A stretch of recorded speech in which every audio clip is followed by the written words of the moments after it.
നമസ്കാരം. 2026 നിയമസഭാ തെരഞ്ഞെടുപ്പ് കഴിഞ്ഞപ്പോൾ 3.0 ആവർത്തിച്ച് വീണ്ടും തുടർഭരണം കിട്ടുവാൻ തങ്ങൾക്ക് എല്ലാ അർത്ഥത്തിലും സാധ്യതയുണ്ട് എന്ന ആത്മവിശ്വാസത്തിൽ തന്നെയാണ് ഇടതുപക്ഷ ജനാധിപത്യ മുന്നണി. സീറ്റുകളിൽ എണ്ണത്തിൽ കുറവ് വരുമെങ്കിലും ഭൂരിപക്ഷം കുറവാണെങ്കിലും വീണ്ടും തങ്ങൾക്ക് ഭരണത്തിലെത്താൻ കഴിയും എന്ന് തന്നെയാണ് മുഖ്യമന്ത്രി പിണറായി വിജയൻ ഉൾപ്പെടെയുള്ള ഇടതുപക്ഷ നേതാക്കളുടെ ഭാഗത്തു നിന്നും ഉണ്ടായ നിരീക്ഷണങ്ങൾ. എന്നാൽ മുൻപ് എങ്ങുമില്ലാതിരുന്ന വിധം ഇക്കുറി നിയമസഭാ തെരഞ്ഞെടുപ്പിൽ സി പി എമ്മിന് അകത്തു നിന്ന് തന്നെ വലിയ വെല്ലുവിളി ഉണ്ടായിരുന്നു എന്നുള്ളത് എടുത്തു പറയേണ്ട വസ്തുത തന്നെയാണ്.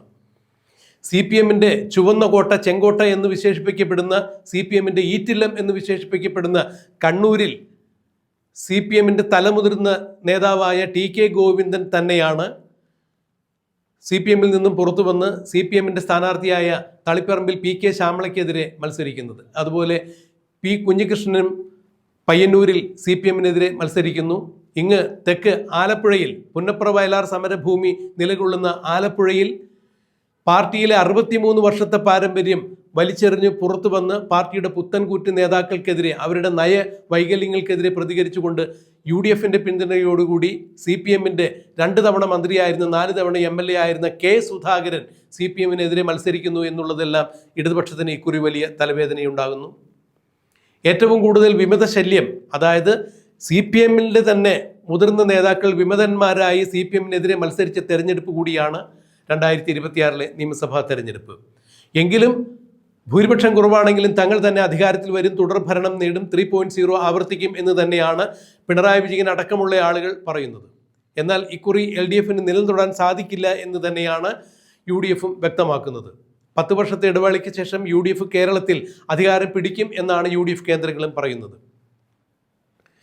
കേരളത്തിലെ 140 നിയമസഭാ മണ്ഡലങ്ങളിൽ 139 കിട്ടി തങ്ങൾ ഭരണത്തിൽ വന്നാലും അമ്പലപ്പുഴയിൽ ജി സുധാകരൻ മത്സരിക്കുന്ന സീറ്റ് പിടിക്കാനായില്ലെങ്കിൽ അത് ഇടതുപക്ഷ ജനാധിപത്യ മുന്നണിയുടെ പരാജയം തന്നെയായിരിക്കും എന്നാണ് പിണറായി വിജയനും ഇടതുപക്ഷവും പറയുന്നത്. അതായത് ഭരണം നേടാനായാലും അമ്പലപ്പുഴ സീറ്റ് നഷ്ടമാകുകയാണെങ്കിൽ അത് വലിയ പരാജയമായിരിക്കും എന്ന തരത്തിൽ തന്നെയാണ് ഇടതുപക്ഷത്തിൻ്റെ വിലയിരുത്തൽ.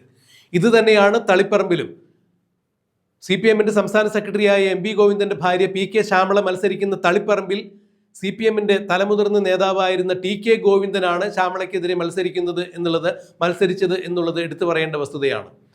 അതായത് തളിപ്പറമ്പും പയ്യന്നൂരും അമ്പലപ്പുഴയും എല്ലാം നഷ്ടപ്പെട്ടുകൊണ്ട് സി പി എമ്മിന് ഭരണം കിട്ടുകയാണെങ്കിൽ അതും പരാജയം തന്നെയാണ് എന്നാണ് ഇടതുപക്ഷം പറയുന്നത്. എന്നാൽ ഈ കുറി ഇടതുപക്ഷത്തെ സംബന്ധിച്ചിടത്തോളം വലിയ തലവേദനയാകുന്ന മറ്റു ചില മണ്ഡലങ്ങൾ കൂടിയുണ്ട്. അമ്പലപ്പുഴയും തളിപ്പറമ്പും പയ്യന്നൂരുമെല്ലാം ഇടതുപക്ഷത്തിന് വലിയ വെല്ലുവിളി ഉയർത്തുന്ന ഒരു തെരഞ്ഞെടുപ്പ് തന്നെയാണ് 2026 തെരഞ്ഞെടുപ്പ്.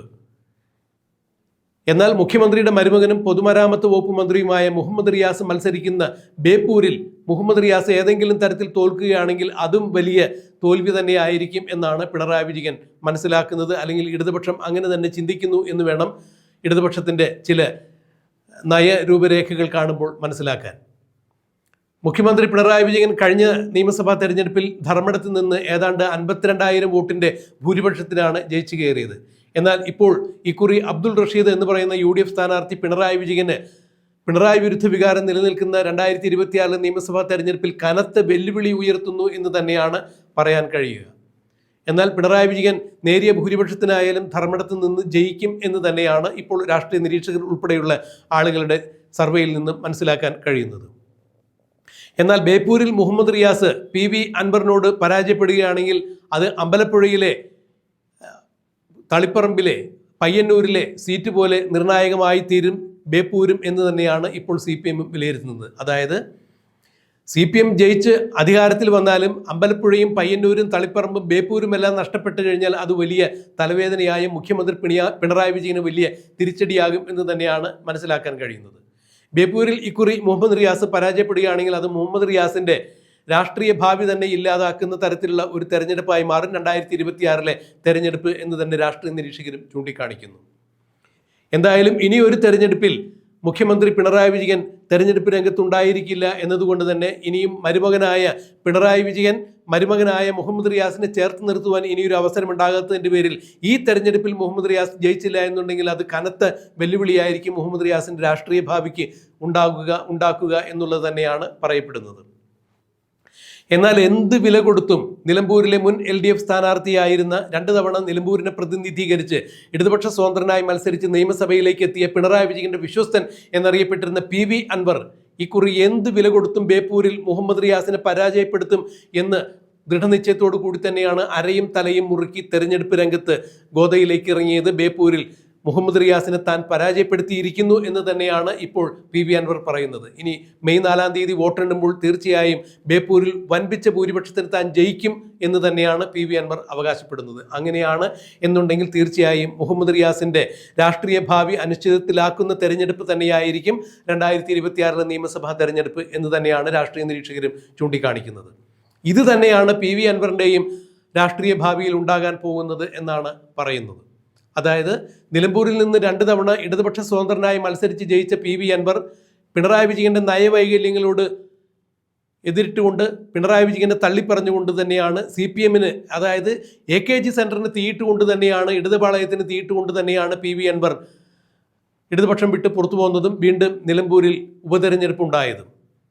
എന്നാൽ നിലമ്പൂരിലെ ഉപതെരഞ്ഞെടുപ്പിൽ ആര്യാടൻ ഷൗക്കത്ത് തന്നെ വീണ്ടും UDF-ന്റെ സ്ഥാനാർത്ഥിയായി തെരഞ്ഞെടുക്കപ്പെട്ടു, MLA ആയി തെരഞ്ഞെടുക്കപ്പെട്ടു. എങ്കിലും സ്വതന്ത്രനായി ഒറ്റയ്ക്ക് മത്സരിച്ച തൃണമൂൽ കോൺഗ്രസിന്റെ സ്ഥാനാർത്ഥിയായി മത്സരിച്ച PV അൻവറിന് 20,000-ൽ പരം വോട്ടിന്റെ 20,000-ൽ പരം വോട്ട് നേടാൻ സാധിച്ചു എന്നുള്ളത് ചെറിയൊരു കാര്യമല്ല. ഇക്കുറി മുഹമ്മദ് റിയാസ് ഏത് മണ്ഡലത്തിൽ മത്സരിച്ചാലും താൻ മരുമോനിസവും പിണറായിസവും അവസാനിപ്പിക്കുന്നതിന് വേണ്ടി പിണറായി വിജയന്റെ ഈ കെടുകാര്യസ്ഥതയ്ക്കെതിരെ, ദുർഭരണത്തിനെതിരെ, മരുമോനിസത്തിനെതിരെ താൻ മുഹമ്മദ് റിയാസ് എവിടെ മത്സരിക്കുന്നുവോ അവിടെ മുഹമ്മദ് റിയാസിനെതിരെ മത്സരിക്കും എന്ന് തന്നെയാണ് PV അൻവർ പറഞ്ഞത്. അങ്ങനെയാണ് ബേപ്പൂർ മണ്ഡലം തന്നെ ചോദിച്ചു വാങ്ങിച്ച് UDF-ന്റെ സ്ഥാനാർത്ഥിയായി PV അൻവർ മത്സരിക്കുന്നത്. PV അൻവറിന്റെ രാഷ്ട്രീയ ഭാവിയും ഇക്കുറി തെരഞ്ഞെടുക്കപ്പെട്ടില്ല, അല്ലെങ്കിൽ PV അൻവർ ബേപ്പൂരിൽ നിന്നും തെരഞ്ഞെടുക്കപ്പെട്ടില്ല എന്നുണ്ടെങ്കിൽ അനിശ്ചിതത്വത്തിലാവും. UDF-ലേക്ക് ചേക്കേറിയ PV അൻവർ ഇക്കുറി സീറ്റ് പിടിച്ചില്ല എന്നുണ്ടെങ്കിൽ തീർച്ചയായും ഇനി വരുന്ന നാളുകളിൽ PV അൻവറിന്റെ രാഷ്ട്രീയ ഭാവിയും തുലാസിലായിരിക്കും എന്ന് തന്നെയാണ് രാഷ്ട്രീയ നിരീക്ഷകർ ചൂണ്ടിക്കാണിക്കുന്നത്. കേരളത്തിൽ അങ്ങോളം ഇങ്ങോളം പിണറായി വിരുദ്ധ വികാരം, ഭരണവിരുദ്ധ വികാരം നിലനിൽക്കുന്ന സാഹചര്യത്തിൽ പിണറായിസവും മരുമോനിസവും അറബിക്കടലിൽ കെട്ടിത്താഴ്ത്തേണ്ട സാഹചര്യത്തിൽ ബേപ്പൂരിലെ അടിസ്ഥാന സൗകര്യങ്ങൾ പോലും 2 തവണ MLA ആയിരുന്നിട്ടും മരുമോന്, അതായത് മുഖ്യമന്ത്രിയുടെ മരുമകനായ മുഹമ്മദ് റിയാസിന് ഉണ്ടാക്കാൻ സാധിക്കാത്തതിൻ്റെ പേരിൽ ബേപ്പൂരിൽ ഒരു താലൂക്ക് ആശുപത്രിയിൽ പ്രസവ വാർഡ് പോലുമില്ല, ഒരു മിഡ്വൈഫറി സിസ്റ്റം പോലും അവിടെ ഉണ്ടാക്കാൻ മുഹമ്മദ് റിയാസിന് സാധിച്ചിട്ടില്ല എന്നുള്ളതിനാൽ ബേപ്പൂരിലെ ജനങ്ങൾക്ക് അടിസ്ഥാനപരമായ ജീവിതം നയിക്കുന്നതിന് ആവശ്യമായ യാതൊരു ചുറ്റുപാടുകളും ബേപ്പൂരിൽ മുഹമ്മദ് റിയാസ് ഉണ്ടാക്കിയിട്ടില്ല എന്നുള്ളതിനാൽ പിണറായി വിരുദ്ധ വികാരം നിലനിൽക്കുന്നതിനാൽ മരുമോനിസത്തിനെതിരെയും പിണറായി വിസത്തിനെതിരെയും വോട്ട് രേഖപ്പെടുത്തുന്നവർ തനിക്ക് അനുകൂലമായി വോട്ട് ചെയ്യും എന്ന് തന്നെയാണ് PV അൻവർ പറഞ്ഞിരിക്കുന്നത്. അവർ വോട്ട് രേഖപ്പെടുത്തിയിരിക്കുന്നു. താൻ വൻപിച്ച ഭൂരിപക്ഷത്തോടു കൂടി മുഹമ്മദ് റിയാസിനെ പരാജയപ്പെടുത്തി ബേപ്പൂരിൽ നിന്നും തെരഞ്ഞെടുക്കപ്പെടും എന്ന് തന്നെയാണ് PV അൻവർ ആത്മവിശ്വാസത്തോടു കൂടി പറയുന്നത്. അതെന്ത് തന്നെയായാലും ബേപ്പൂരിൽ നിന്ന് മുഹമ്മദ് റിയാസ് തെരഞ്ഞെടുക്കപ്പെട്ടാലും PV അൻവർ തെരഞ്ഞെടുക്കപ്പെട്ടാലും 2 കൂട്ടരുടെയും രാഷ്ട്രീയ ഭാവി നിശ്ചയിക്കപ്പെടുന്ന തെരഞ്ഞെടുപ്പ് കൂടിയായിരിക്കും ഇത്. തെരഞ്ഞെടുക്കപ്പെട്ടില്ലെങ്കിൽ PV അൻവറിൻ്റെയും മുഹമ്മദ് റിയാസിൻ്റെയും ഭാവി അനിശ്ചിതത്വത്തിലാകും, രാഷ്ട്രീയ ഭാവി അനിശ്ചിതത്വത്തിലാകും എന്ന് തന്നെയാണ് രാഷ്ട്രീയ നിരീക്ഷകർ ചൂണ്ടിക്കാണിക്കുന്നത്. എന്തായാലും എന്താണ് ബേപ്പൂരിൽ, ആരെയാണ് ബേപ്പൂർ നിവാസികൾ തെരഞ്ഞെടുത്ത് വച്ചിരിക്കുന്നത്? മെയ് 4-ാം തീയതി വോട്ടെണ്ണുമ്പോൾ ആരായിരിക്കും ബേപ്പൂരിൻ്റെ തോളിലേറി സഞ്ചരിക്കുക, ബേപ്പൂരിൻ്റെ MLA ആയി ആരായിരിക്കും വരിക എന്നുള്ളത് നമുക്ക് കണ്ടറിയാം. ഒരു കാര്യം ഉറപ്പാണ്, ബേപ്പൂരിൽ നിന്ന് ഇക്കുറി ആര് തെരഞ്ഞെടുക്കപ്പെട്ടാലും ആ ആൾ രാഷ്ട്രീയത്തിൽ ഉണ്ടാകും. തെരഞ്ഞെടുക്കപ്പെടാത്ത ആൾ രാഷ്ട്രീയ ഭാവി അനിശ്ചിതത്തിലായിരിക്കും എന്ന് രാഷ്ട്രീയ നിരീക്ഷകർ ചൂണ്ടിക്കാണിക്കുമ്പോൾ അത് PV അൻവറിൻ്റെയും മുഹമ്മദ് റിയാസിൻ്റെയും ജീവൻ മരണ പോരാട്ടമായി മാറുന്നു. മുഖ്യമന്ത്രി പിണറായി വിജയനെ സംബന്ധിച്ചിടത്തോളം ധർമ്മടം പോലെ തന്നെ പ്രിയപ്പെട്ട മണ്ഡലമായി മാറുന്നു ബേപ്പൂരും. എന്താണ് ഇക്കുറി സംഭവിക്കുക എന്നുള്ളത് നമുക്ക് കണ്ടറിയാം, കാത്തിരിക്കുക.